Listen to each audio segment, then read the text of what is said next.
So here we have the Audi Q3 on a 67 plate. I'm going to start off by showing you around the outside of the car, and then we'll hop in and run through some controls on the inside. But from the outside, you can see it's a 5-door car with alloy wheels. Let's start off inside the boot and then work our way around the rest of the car from there. As we approach the boot, you can see we have reversing sensors. Plenty of boot space as well, along with that 60/40 split folding rear seat, should you wish to increase this space even further.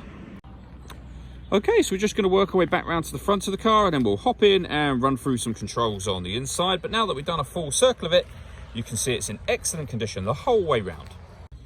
Just briefly before we climb in, I think it's well worth seeing the interior from this exterior point of view. There's plenty to run through on the dashboard, so let's hop in and we'll do that right now.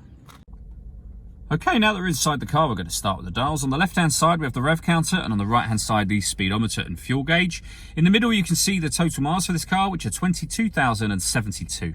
You can change information that's displayed above that by using buttons on the steering wheel. There are various different menus available, so you can see there, a radio menu, your phone, satellite navigation, and then back round to the beginning again. If we back out to the steering wheel, the buttons I was using just a moment ago over here. Beneath that, we have cruise control. And up at the top here, we have volume controls for your stereo, and we have phone controls as well.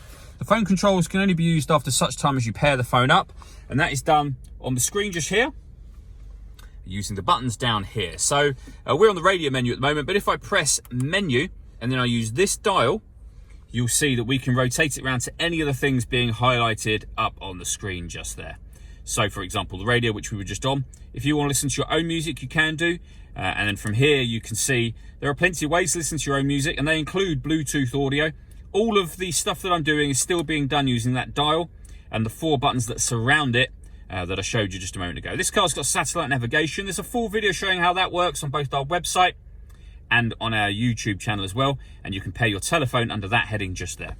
As I say, everything I was doing was being done with this and these buttons here, but you can access some menus directly from here should you wish to. We have the CD player, SD memory card slots just there, the main volume for the stereo over to the left. Beneath that, we can turn off the traction control. We can turn off the stop and start. This car's designed to cut out when it's stationary in traffic to save you fuel. I've just turned that system off. Drive select will enable you to change the way the car drives. You can put it so that it does it automatically. You can put it in dynamic, so kind of a sportier drive, efficiency, comfort, and back round to where we started again. And then underneath that, we have dual zone climate control. So you can adjust the passenger temperature, the driver temperature. You can decide where you'd like the air to be distributed within the car. When you're happy with those settings, that button turns the air conditioning on, and it's on when that light shows. Off again. Or hit auto, and the car will take control of the temperatures you've asked for by taking full control of the fan speed and the direction of the air. You can override that whenever you wish to, and you'll see auto has now gone out. We then have the gear lever for the fully automatic gearbox, an electronic handbrake, and then underneath this flap here, a 12-volt charging socket. All that leaves me to say is thank you for taking the time to watch this video. If you'd like to come and see the car for yourself and have a test drive, please feel free to call any of our MJA sites. We'd love to hear from you soon.